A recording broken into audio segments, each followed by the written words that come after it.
日咧請到嘉賓上嚟同大家講講咧全城共讀月嘅相關話題㗎。我哋請到啦澳門心理學會監事長蘇桂林博士上嚟㗎。蘇博士你好，早晨。啱啱講到啦，今個月咧就係全城共讀月啦，係咪咁亦都知道咧，即係蘇博士咧就喺今次嘅活動當中咧就有一個講座啦，咁同大家講下心理啦同閱讀之間嘅一啲關係啊。先喺講呢個話題之前啊，先講講咩係全城共讀月先嘅，首先了解下啦。係啦，咁啊每年嘅4月23號咧都係呢個世界嘅閱讀日啦。咁澳門特區政府都會喺澳門咧就推動呢一個嘅閱讀，咁所以有個全城閱讀月呢一個嘅活動嘅。咁啊因為今年咧就配合咧就係全運會喺澳門咧會有一個分賽區啦，所以今年嘅主題咧都係呢個閱讀加成呢一個運動。咁所以咧今年我有機會咧就係被邀請去做一個講座啦，就係講咧呢個閱讀同埋運動咧對心理健康嘅好處嘅。另一個主題就係咧閱讀啊對心理嘅關係啦，之間有啲咩好處啊？我都想了解翻啦。即係閱讀可能大家最近嚟講都係好中意睇 iPad 啊，睇啲有畫面嘅嘢咁樣。嗱，睇書俾人覺得有啲沉悶，比較苦悶翻少少嘅喎。咁其實閱讀對心理有啲咩影響咧嚇？其實閱讀對心理嗰個嘅好處係非常之多嘅嚇。咁啊曾經有過一個嘅研究咧，佢咧就係喺度研究啲人淨係閱讀6分鐘啫，唔係好多咋，6分鐘。佢亦都咧冇要求你一定要去睇啲乜嘢咧，就係指定嘅一啲嘅內容。咁會發覺咧，對於一個人嗰個嘅壓力緩減咧，係可以達到68%嘅。咁比起打機啦。可能係散步啦、聽音樂啦，仲要好。咁所以咧係一個咧非常之有效嘅一個減壓嘅方式嚟。但係我哋點樣去閱讀咧，或者點樣去養成呢個閱讀習慣？一開始譬如我哋都係睇下 iPad 多，啱啱講到啦，中意打下機啊咁樣。點樣由呢個動態變成一個靜態，可以靜靜地坐喺度，齋係睇文字咁樣咧？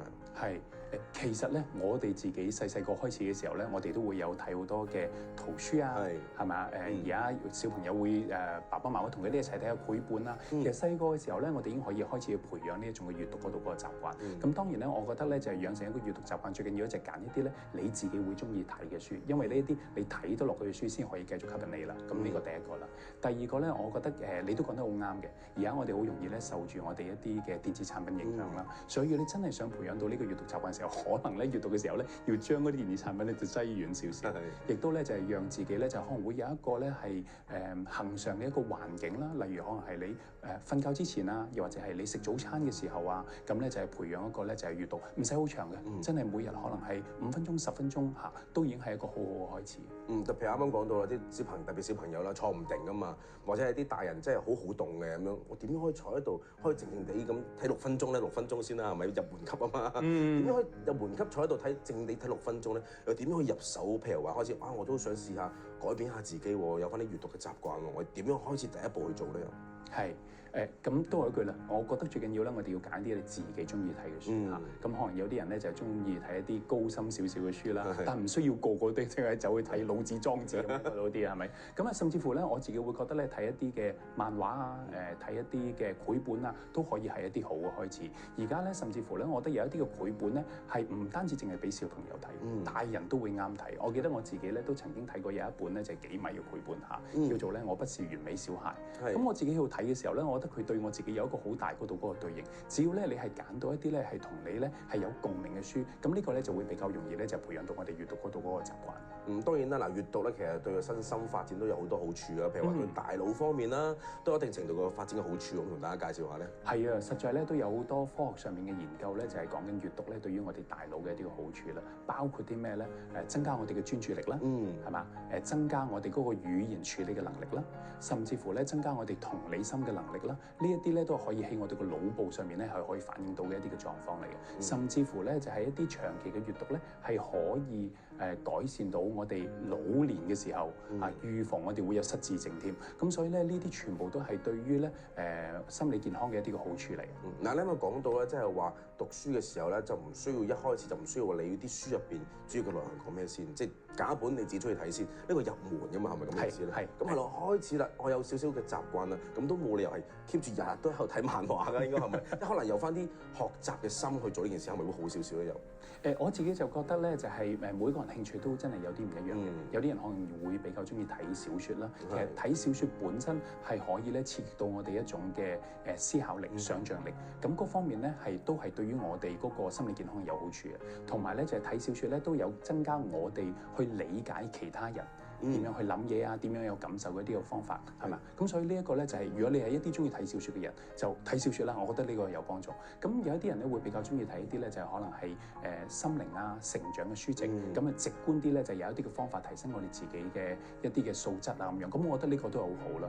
有啲人可能會中意睇自傳啦，即係經過呢一啲人，喂佢嘅人生點樣咧就係走過來係嘛？可以咧人哋走過所有嘅痛苦，我唔使行，我已經係攞到最好嗰度嗰個嘅精結啦。所以咧就我覺得每一個人喺唔同階段都會有一啲咧自己可能對應嗰個階段咧會中意睇嘅書。有時咧嗰個感覺就會係點咧？你行過一間書店，你會咧係會俾某一啲書會吸引到你，揭一揭嘅時候咧，頭嗰兩版你會吸引到你。我有時咧會覺得咧呢個都係我哋嘅心靈咧同佢有一個嘅回應，有一個對應嘅時候，我覺得嗰本可能就已經係一本好書嘅。即係選擇書嘅時候，大家可以不妨即係去一啲嘅圖書館，又或者係買書嘅地方啦，去了解下行一圈先。係揸個題目吸引到自己，揭兩下，都啱喎，咁就其實可以買翻去試下嘗試閱讀呢本書，係咪咁嘅意思啊？可以買啦，可以借都得啦。我哋澳門嘅圖書館嘅資源其實都好好，係啊。咁當然啦，嗱小朋友方面當然係有時真係小朋友唔識字啦，咁通常睇繪本為主啦。咁但係另一方面就係親子閱讀都好重要，同埋最近嚟講或者近幾年啦，咁大家都係推崇翻親子閱讀，要同小朋友同家長有一個親子嘅時光咁樣。除咗話可以促進翻大家嘅感情之外啦，其實都有助小朋友去讀喎，係咪咧？絕對係，我覺得咧小朋友係天生出嚟咧，佢哋係中意閱讀嘅。你睇下咧，每一個嘅小朋友，如果爸爸媽媽係可以咧有時間花喺度同佢一齊，就會做呢個親子共讀啊，睇下啲繪本。其實小朋友係好中意嘅，佢係會咧就一路聽到咧，佢夜晚唔瞓覺。咁所以咧，小朋友本身佢嗰個嘅思維，佢嗰個創意係可以讓佢進入到嗰度嗰個世界。咁最主要咧就係我哋做父母嘅，我哋做成人嘅，有冇嗰個心思可以陪伴到佢啦？咁我覺得對於小朋友個親子閱讀有幾個好處啦。一個咧其實係增進緊本身呢個親子嘅關係啦。第二個咧係開發緊小朋友佢嗰個嘅語言能力啦。因為其實語言能力亦都係我哋嗰個嘅智商好重要一個組成嘅一部分。第三個咧就係頭先我有輕輕帶過一下，小朋友去學習乜嘢係情緒，點樣可以去處理情緒，點樣可以明白其他人。透過親子共讀呢度呢樣嘢咧，都可以係一個好嘅學習。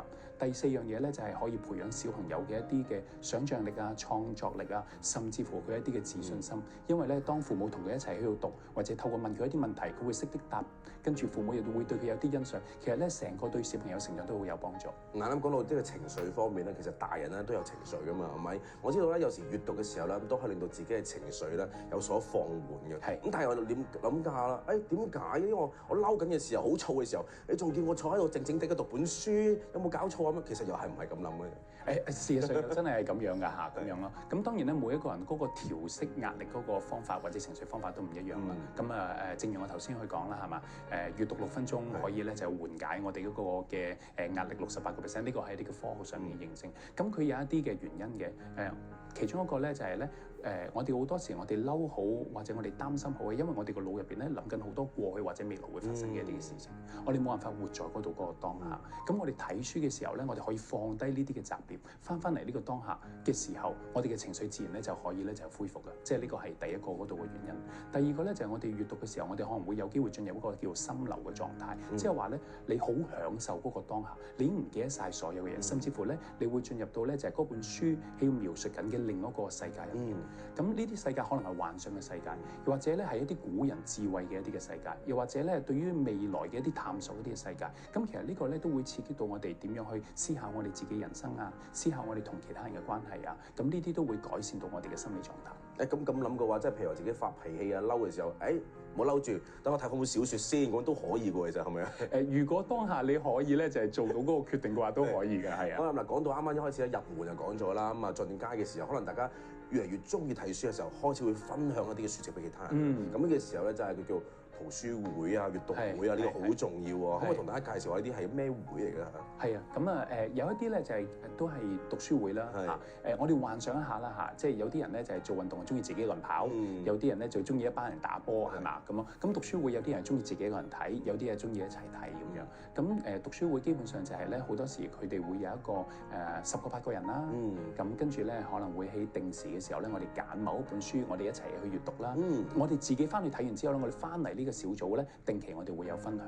咁我覺得嗰個分享有幾個幫助。第一個咧就係我自己睇書可能一個角度，你睇書可能另一個角度。咁我哋大家睇到嘅嘢係會唔一樣。咁跟住我嗰個交流係會對於大家嗰個嘅認知啊、學習啊都會有加深。呢個第一個。第二個咧，嗰個都係一個好好嘅社交嘅一個平台，因為你去到唔係淨係講本書噶嘛，你點會嘅傾下你近排點啊？係嘛？即係有啲咩好嘢食啊？咪有啲咩好嘢玩啊？咁樣生活嘅情況係點？其實咧呢個都係互相咧情感支援啊，人際交往嗰個好好嘅平台。咁所以咧，我覺得呢個都係無論喺人際關係啊，或者係閱讀上邊啊、心理嗰度啊，都會對我哋有幫助啦。其實講到尾咧，最緊要咧就係要攞起本書先，係咪？但係啱啱講到啦，攞起本書唔難，保持住 keep 住呢個習慣先係難啊嘛！一開始嘅時候有啲咩小技巧咧，俾我哋準備想即係真係翻去書本世界嘅朋友去練習一下咧又。係啊！咁咧培養一個習慣咧有一個公式嘅，叫做咧就係 CAR。C 係咩咧？即係 Q， 即係咧讓我哋咧好容易會睇得到嚇。可能啲書擠嘅位置擠喺我哋床頭啊，擠喺飯廳啊嚇。總之係擠喺一啲我哋會見到佢喺成日你會見到佢咁樣呢一個。咁起碼咧見到佢容易攞咁樣呢一個，或者有啲人咧就會自由擠咗喺自己嘅手袋係嘛？等巴士嘅時候佢可以咁睇到。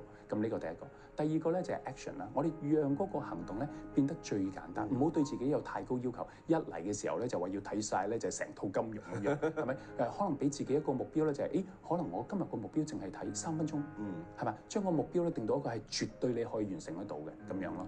咁唔會有太大嗰度嗰個挑戰。咁然之後咧就係我哋去到 out 就係一個 reward 啦。咁咪希望咧就係有一個嘅獎勵，自己俾自己嘅獎勵。可能咧就係自己睇完幾多本書或者睇完幾多版嘅時候，可以俾自己一個小獎勵，嚟買杯咖啡俾自己啊，或者送份小禮物俾自己啊咁樣。甚至乎咧而家大家咧都好中意咧就係打卡㗎嘛，係咪？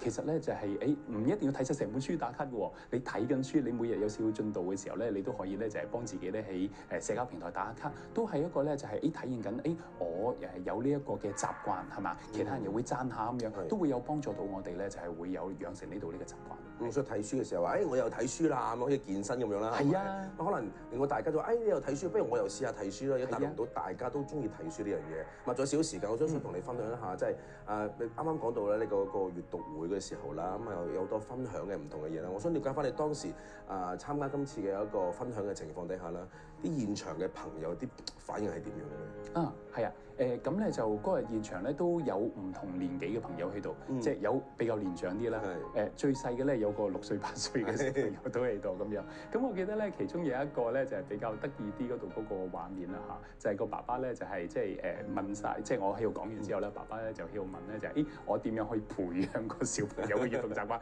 但係個小朋友又喺隔離喎，咁我覺得嗰個都係幾得意嗰度嗰個畫面。咁我咁啱得咁巧咧，嗰日咧就現場帶咗2、3本書過去啦嚇，咁我就攞咗其中一本嘅繪本咧，我就俾嗰個爸爸同個小朋友讀。咁嗰個咧即係我自己小朋友，即係我有2個小朋友啦嚇，佢細個時候最中意嘅其中一本繪本嚟。咁入邊冇乜字嘅，係全部都係公仔，係啦咁樣咯。咁但係好適合咧，就係細個小朋友佢可以用盡佢嗰個創意力咁樣。咁其實咧佢就喺嗰個當下，爸爸同個小朋友就係用咗大概可能5分鐘。睇完咗嗰度嗰本書，咁我見到個小朋友嗰度嗰個嘅狀態咧，話俾我聽，佢係中意睇書，係啊，所以我覺得咧就係只要家長咧係會花時間陪伴啦，亦都會揀一啲咧就係即係適合佢哋睇嘅書啦。我覺得呢個會係對於小朋友一個好好嘅幫助。希望啦，通過今次嘅閱讀月啦，希望令到更多嘅朋友啦愛上閱讀呢個習慣啊！今日唔該晒蘇博士嘅分享。